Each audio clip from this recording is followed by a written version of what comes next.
अस्सलाम वालेकुम, मां आहियां काशिफ अब्बास। तव्हां ॾिसी रहिया आहियो Sindhi thoughts. Dear students, hope you are well and fine.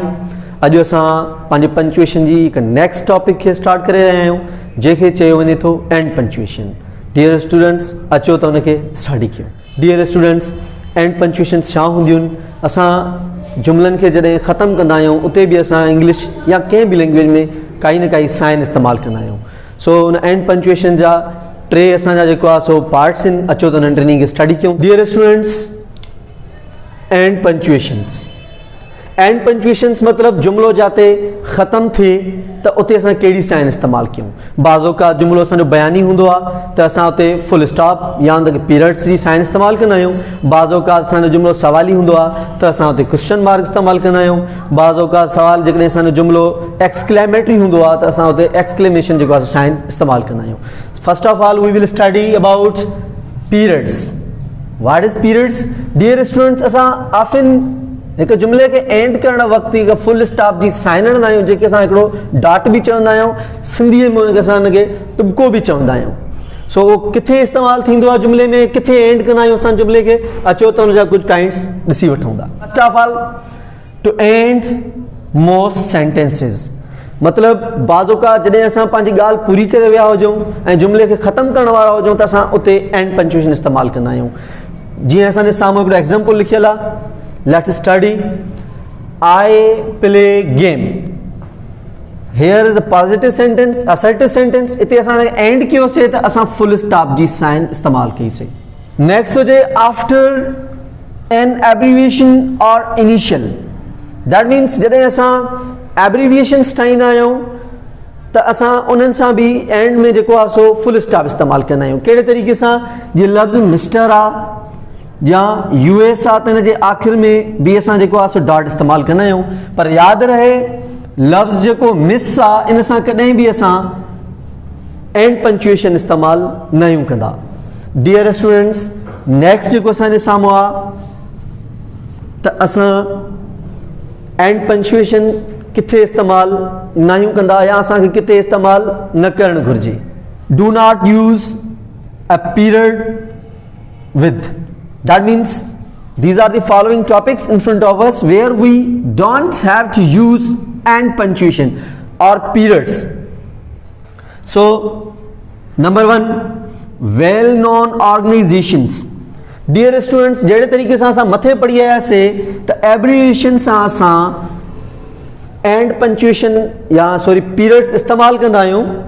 सो अहिड़े तरीक़े सां ही बि असांजूं एब्रीविएशन्स आहिनि, जीअं जहिड़े तरीक़े सां IBM ऐं UN। पर असांजूं उहे वेल नोन ऑर्गेनाइज़ेशन्स जेकी हूंदियूं आहिनि असां उन्हनि सां कॾहिं बि पीरियड्स इस्तेमालु न आहियूं कंदा।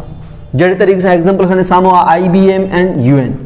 Number 2, dear students, ordinal numbers. जहिड़े तरीक़े सां एडजेक्टिव ऑफ नंबर में हिकिड़ो पार्ट हूंदो आहे, ordinal numbers, first, second, third, 7th, 8th, 9th, 10th। इन्हनि ऑर्डिनल नंबर सां असां पीरियड्स इस्तेमालु न आहियूं कंदा।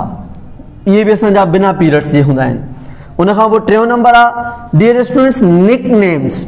असां often we call people by their nick names. मिसाल ॻाल्हि, वकार हूंदो आहे, असां हुनखे विकी चवंदा आहियूं।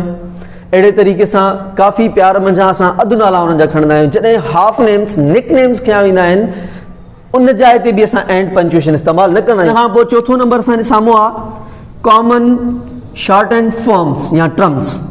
दैट मीन्स इहे बि असांजा, फॉर एग्ज़ाम्पल असां एब्रीविएशन जो हिकिड़ो पार्ट छॾींदा आहियूं। जहिड़े तरीक़े सां असां लफ़्ज़ आहे मैथ या एग्ज़ाम। जेकॾहिं कंप्लीट लफ़्ज़ हुजे त इहो मैथमेटिक्स आहे, जेकॾहिं इहो कंप्लीट लफ़्ज़ हुजे त इहो एग्ज़ामिनेशन आहे। पर असां इन्हनि सां जॾहिं इन्हनि जा शॉर्ट एंड फॉर्म्स ठाहींदा आहियूं त असां इन जॻह ते बि असां पीरियड साइन मतिलबु फुल स्टॉप इस्तेमालु न आहियूं कंदा। डियर स्टूडेंट, असां नंबर 1 जेको हुयो एंड पंक्चुएशन जी पीरियड्स टॉपिक एंड कईसीं। हाणे असांजे साम्हूं साॻी एंड पंक्चुएशन जी जेको आहे सो नेक्स्ट टॉपिक आहे, जंहिंखे असां क्वेश्चन मार्क चवंदा आहियूं। एंड पंक्चुएशन जो मक़सदु छा हूंदो आहे? एंड पंक्चुएशन मीन्स अहिड़ी निशानी जेका जुमिले जे इख़्तिताम मतिलबु ख़तमु थियण वारी जॻह ते इस्तेमालु थिए। उहा पहिरीं जेका असांजी हुई पीरियड्स हुई, जंहिंमें डॉट वग़ैरह जी सिंबल ही उन खां पोइ असांजी जेका नेक्स्ट जेका साइन आहे डियर स्टूडेंट्स उहा आहे असांजी क्वेश्चन मार्क। क्वेश्चन मार्क जी साइन असांजे साम्हूं आहे बिल्कुलु, ये क्वेश्चन मार्क आहे। इहा सिंबल इहा साइन जेको आहे पंक्चुएशन जी बि जुमिले जे आख़िर में इस्तेमालु थींदी आहे। कहिड़ी जॻह ते इस्तेमालु थींदी आहे, अचो त थोरो हुनखे स्टडी कयूं। To end a direct question, इन जॻह ते जेकॾहिं मां ईअं चवां हा टू एंड अ क्वेश्चन त शायदि थोरी काई शइ रहिजी वञे हा। डायरेक्ट लफ़्ज़ जे चवण जो मतिलबु इहो आहे त जेके बि डायरेक्ट स्पीच में असांजा क्वेश्चन्स हूंदा आहिनि उन्हनि खे एंड करण वक़्तु असां क्वेश्चन मार्क इस्तेमालु कंदा आहियूं। जहिड़े तरीक़े सां एग्जाम्पल आहे हिकिड़ो डायरेक्ट क्वेश्चन जो, do you play game, here is a question mark at the point of end. Dear students, हाणे जेको डायरेक्ट मां चयो इन जो तसलसल छा आहे इहो असांखे ख़बर पवंदी इनडायरेक्ट क्वेश्चन मां। डियर स्टूडेंट्स, असां इनडायरेक्ट क्वेश्चन में कॾहिं बि क्वेश्चन मार्क इस्तेमालु न आहियूं कंदा, हमेशह असां क्वेश्चन मार्क इस्तेमालु कंदा आहियूं डायरेक्ट क्वेश्चन में। डायरेक्ट इनडायरेक्ट कहिड़े हवाले खां, नरेशन तव्हांजी पढ़ियल हूंदी इंशाल्लाह, नेक्स्ट टॉपिक्स में असां नरेशन खे बि स्टडी कंदासीं, डायरेक्ट इनडायरेक्ट स्पीच खे। उन में इहो हूंदो आहे त डायरेक्ट जेको क्वेश्चन हूंदो आहे असांजो उन सां क्वेश्चन मार्क लॻंदी आहे, जॾहिं असां उनखे इनडायरेक्ट स्पीच में चेंज कंदा आहियूं त असां हुते क्वेश्चन मार्क ख़तमु करे छॾींदा आहियूं। जहिड़े तरीक़े सां not in indirect question, example आहे she asked me if I played game. इहो इन जो जेकॾहिं डायरेक्ट, इन जो जेको डायरेक्ट हूंदो उहो इहो हूंदो त she said do you play game. इन जी जॾहिं इनडायरेक्ट कईसीं असां she asked me if I played game, that means जॾहिं असां हिनखे इनडायरेक्ट कयोसीं उन क्वेश्चन खे त असां क्वेश्चन मार्क ख़तमु करे पोइ फुल स्टॉप इस्तेमालु कईसीं। So dear student, question mark खां पोइ असां एंड पंक्चुएशन जी नेक्स्ट टॉपिक कवर कंदासीं जेके असां चवंदा आहियूं एक्सक्लेमेशन साइन या exclamatory sign. So dear students, sign असांजे साम्हूं आहे बिल्कुलु, हीअ सिंबल असांजे काफ़ी जेको आहे सो जुमिलनि में इस्तेमालु थींदी आहे, विच में बि थींदी आहे, जुमिलनि जे आख़िर में बि इस्तेमालु थींदी आहे। हिन जो मक़सदु छा आहे, to end an emphatic statement, मतिलबु अहिड़ो बयानु जंहिंमें ज़ोर ॾिनल हुजे। मां पंहिंजे पंक्चुएशन जे पहिरें लेक्चर में इहा ॻाल्हि बयानु करे चुको हुयुसि त असां पंक्चुएशन्स इस्तेमालु इन लाइ कंदा आहियूं त असां रिटन जेका असांजी डिस्क्रिप्शन्स, रिटन जेका असांजी लैंग्वेज आहे उन में कहिड़े तरीक़े सां असां पंहिंजी ॻाल्हि खे ज़ोर ॾियूं, कहिड़े तरीक़े सां पंहिंजी ॻाल्हि खे असां सीरियस कयूं, कहिड़े तरीक़े सां पंहिंजी ॻाल्हि खे इंपॉर्टेंस वठायूं। छो त असां जॾहिं ॻाल्हाईंदा आहियूं त बिल्कुलु असां ज़ोर ॾेई करे या ॻाल्हि एक्सप्रेशन्स ॾेई करे असां सम्झाए वेंदा आहियूं, पर रिटन में उन्हनि एक्सप्रेशन खे ज़ाहिर करण जे लाइ असां सिंबल्स इस्तेमालु कंदा आहियूं। सो एक्सक्लेमेटरी जेका साइन आहे असांजी उहा इस्तेमालु अहिड़े तरीक़े सां ई थींदी आहे जॾहिं असां पंहिंजे कंहिं बि जुमिले खे ज़ोर वठायूं जाते इज़हार जो थोरो वधीक हिकिड़ो जेको आहे सो इम्प्रेशन ऐं एक्सप्रेशन ॾेखारियूं त असां हुते जेको आहे सो एक्सक्लेमेटरी साइन इस्तेमालु कंदा आहियूं। एग्जाम्पल असांजे साम्हूं आहे, please don't leave your child alone.